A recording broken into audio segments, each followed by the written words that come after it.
Strong start for the Indian market despite mixed global cues. The Nifty moves above that 18,150 as the pharma, PSU banks lead once again. All sectors open with gains. The mid-caps relatively underperform. Tata Steel second quarter numbers disappointed, margins miss on the back of elevated cost and weaker steel prices. The debt too spikes on the back of the acquisition as well as capex plans. CLSA, they downgrade the stock to sell and they cut the target price to 90 rupees from around 110 earlier. Large trade in Axis Bank, 1.3% equity worth over 3,600 crore rupees changes hands at an average of 894 rupees a share. Nykaa's up move continues after yesterday's rally. The company has postponed the record date for its 1:5 bonus issue and will also be reporting its second quarter numbers later today.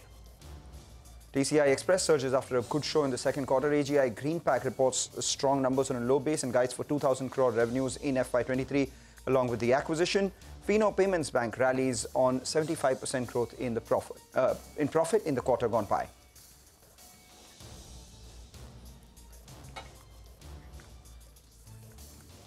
Hello and welcome. You're watching us here on Chartbusters. The Nifty is gaining from strength to strength, opened well, is sustaining those gains and virtually near the high point of today's trading session, 18,150. That's what we're looking at. The mid-cap index, while underperforming, still sitting with a gain of almost 0.5%. So it's a relative underperformance. Looking good for the markets.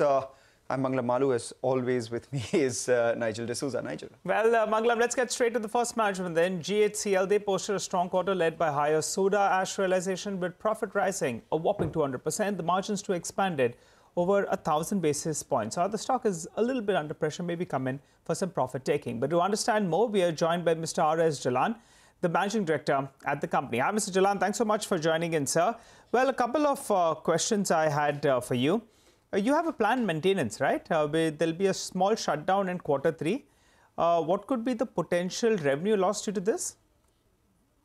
Good morning.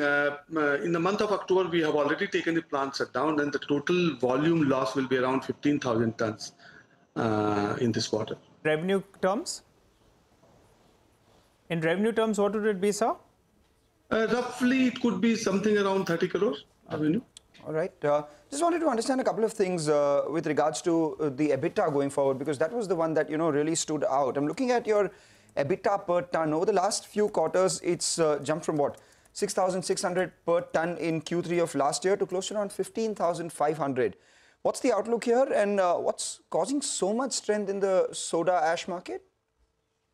There are two things. One is that the number which you are looking at, 6,600, was not a realistic number because that was at the time of the COVID. That's number one. Second, overall, as you know, that global market of solar as well as the lithium carbonate, there is a huge consumption of soda ash is being used. And because of that, overall, the globally soda ash market is firm. And this increase in the revenue or increase in the margin is primarily because of the demand-supply disbalance, I would call it. Okay, all right. Mr. Jalan, I remember chatting up with you earlier this year and you were saying you're going to make sure that this demerger takes place by September. It's got postponed. Give us a stop date now. When do you expect it to go through? You see, as you know that the matter is, it has been approved by the shareholder, it has been approved by the creditors. It is only lying with the NCLT. And the revised date which has been given, earlier the date of the NCLT was 20th of September. Now the date is 20th of December. So subject to NCLT approval, this would happen this next quarter. Okay, so and thereafter the listing plans for the spinning business would be when? Yeah, after that, whatever the time, say 2-3 months of time which is required, so probably that should happen after that. And what would the performance of that business look like? I mean, I'm looking at your textile business. You have what, 40,000 spindles out there. By the end of FY23, if you do full utilization, what's the revenue picture of that business likely to be? And you've guided for margins between 17 to 20% in the past?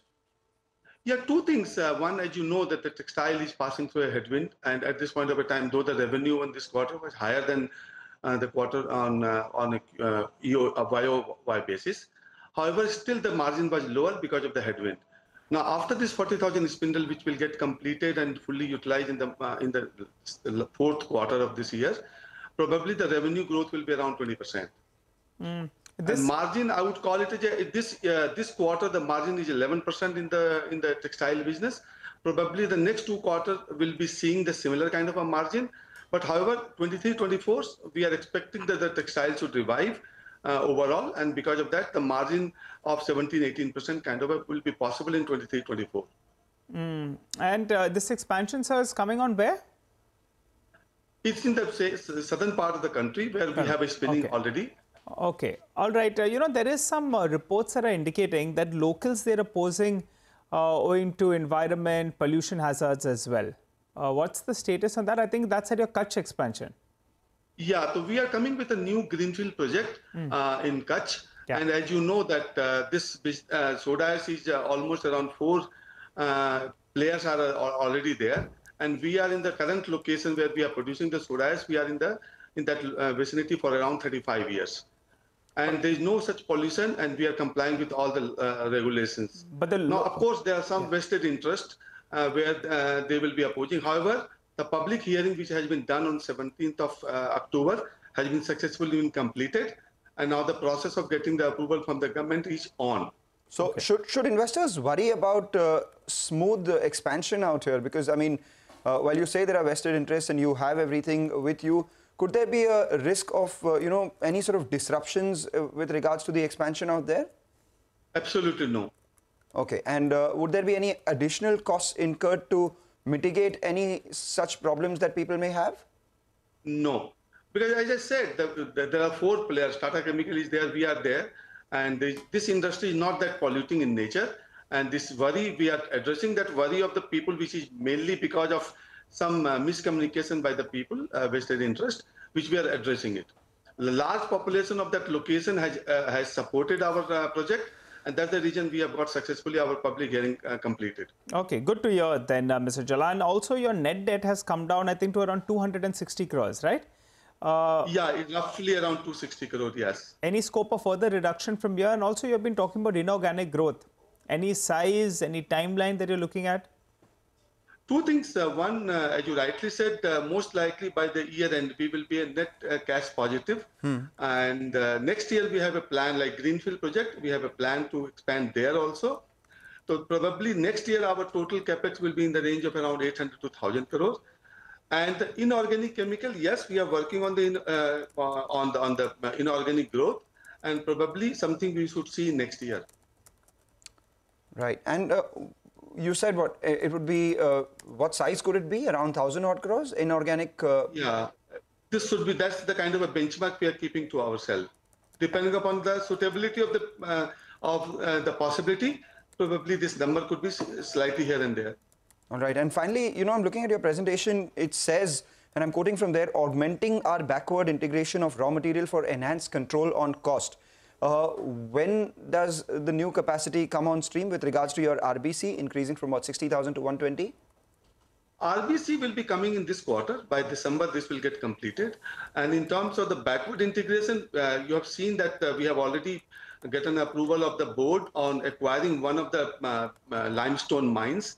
And that will improve our limestone reserve.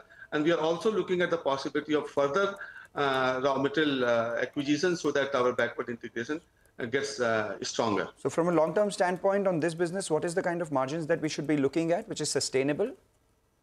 See, if you look at last 15 years of the data, probably you will see definitely the margins are ranging from 29% to around 34-35%. If I take the average of the margin of last 15 years, you'll find that the margin is around 32-33%. So probably the similar kind of margin of 32-33% can safely be considered in this. All right, take that point. Thanks a lot for joining in and giving us all the outlook for the company. We wish you good luck, Mr. Jalan. Thank you. That, ladies and gentlemen, was the management of GHCL saying that they are confident of margins between 31 to 32% going forward, but also increasing their capacity. With that, let's chip into a short break. On the other side, we'll get chatting with the management of LG Balakrishnan and Brothers. They'll be joining in to discuss their second quarter numbers. Hello and welcome to Chartbusters. Well, let's get straight to our next management. That's LG Balakrishna. Well, the numbers were more or less, pretty good actually, but the stock has come in for some profit taking today. We're joined by Mr. Vijay Kumar, the Chairman and Managing Director of the company. Hi, Mr. Vijay Kumar. Thanks so much for joining in, sir. Well, when you joined us the last time around, you said that you're looking at a growth of close to 10% in FY23. Now, at the half-year mark, you have done, I think, close to 1100 crores. What's your sense? Do you want to revise that guidance upwards on the revenue front? And also margins, I think you were talking about, it being at around 15 to 17%.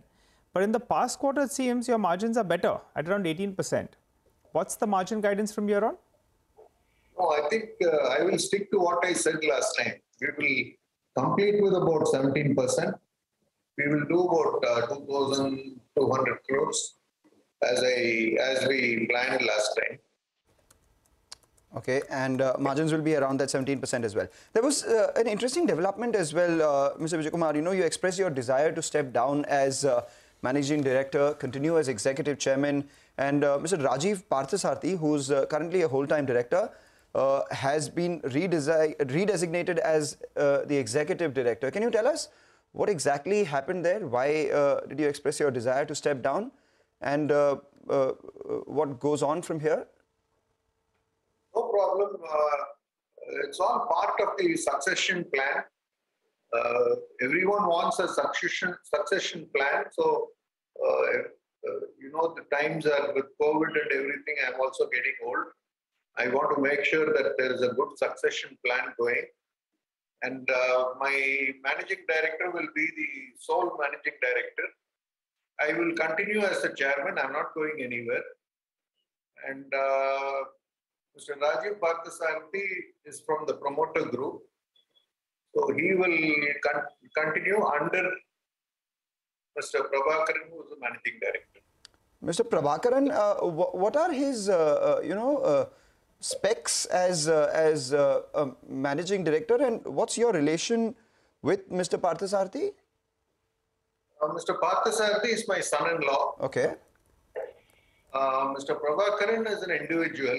Okay. He joined us sometime, I think, in 1980, 91 or something. I think he joined us.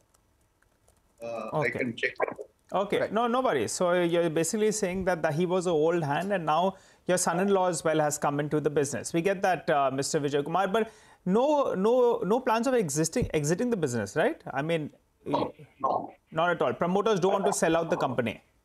Definitely not. Got it. All right. No, we need to clear the air, right, Mr. Vijay Kumar, because we hear plenty of rumors. So just trying to clear the air on that front.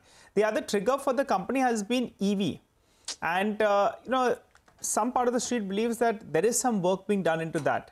Have you made any kind of progress in the EV vertical?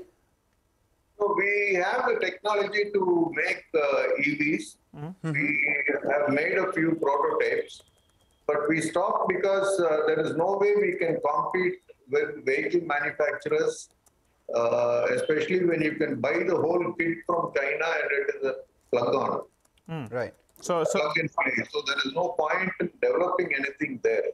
Okay. So we are too small to get into the battery manufacturing business. Okay, but are you supplying any components, sir, to electric vehicle makers? We supply a few small components. I can't talk about it because we have an NDA. Okay. Right. And so, of course, we have the special chains. Just wanted to understand, Mr. Vijay Kumar, of your current portfolio right now, how much of that is engine agnostic and how much is EV right now? No, EV is very, very small. We are still in the development and production stage. So, there's hardly anything to talk about in the EV business right now.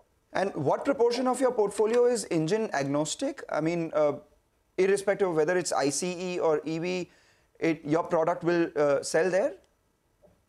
When the EV production takes off, there will be a certain amount of EV chains that we will be supplying. I can't tell you exactly because I don't know which company is going to come into production. Okay. All right. The other point that I wanted to talk about is your industrial chain plant. You were saying that you're going to be recommencing. I believe you had a non-compete clause on the industrial chain front, and that expired in the last few months, in the last year or so. You have been focusing on, starting to get some revenues from there. Any contribution came from industrial chains in Q2? No, the plant itself is going to be ready only in March. Oh, in March, okay. Because of the monsoon and rains and everything, there's been some delay. Okay. But by March, we will be in full production. So that there was a non-compete clause. So how big can this plant, what kind of revenue potential can this plant that's coming on in March give you? No, I want to be clear. We are out of the non-compete. Yes. Right. No, what we want to understand is that once the plant starts in March, what could the annual revenue potential of that be?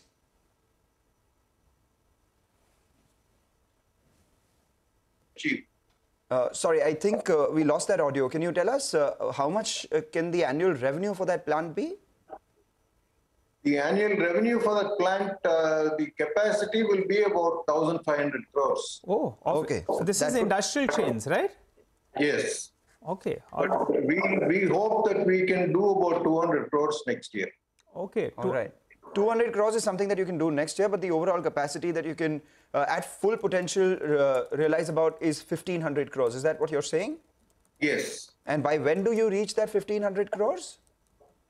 Give it about 3-4 years. Right. Okay. And what about the RSAL integration? I mean, you got the company from the insolvency process. I remember the last time you joined us, you said that the product line can get you around 1,000 crores in terms of revenue. Where does that stand? It's still under the court and they've been postponing. So again, I think the hearing will be in December. Oh, RISL looks like. And where is that stuck? What stage? NCLT or? It's an NCLT. Okay, all right. Second management on the show, waiting by for an NCLT hearing in December. Mr. Vijay Kumar, also you've been allocated some land in Maharashtra, right? In Nagpur, I believe. Nagpur. Yeah, in Nagpur. What is that going to be used for? Will that be for industrial chains? That's the industrial chain plant. Industrial. So you'll be putting on another plant out there. And what kind of capex will you be spending? The industrial chain plant that I was talking about is coming up. It's a brand new unit, so it will start up in March. It is coming up in Nagpur. Okay, that's the one. And okay, so that's the one which will bring you about 1,500 crores over 3 to 4 years. Yes. Got that point. And finally, this is a question we keep asking you regularly. That's on the promoter stake. And in the past, you've said that, Mr. Rajveerdhan has been selling stake. Now, as I look at it, his stake has come down to 0. The promoter holding is around 34%. So should we now assume that there would be no further selling from any promoter entity, and this is what it will bottom out at? Yes. You could probably look at the promoters acquiring a little bit. Okay. And will they go all the way up to 5% that they can acquire this year? No. I don't want to commit. I need to see how much money I have and then I will. But you are a buyer at these prices. And then I can put some money into my own company. Okay. All right, Mr. Vijay Kumar, thanks so much for joining in and filling us in with those details. 2,200 crores for the year with around 17% margins. You have a new plant that's coming on stream. That's the industrial chains plant in the month of March. And next year, it'll contribute close to around 200 crores. Thanks so much for joining in. Well, the stock is under pressure, though the numbers looked pretty okay. But I think it's had a big run in the last couple of months. And that's why some bit of profit taking. Slip into a short break, come back. We'll continue to focus on markets and stock-specific action.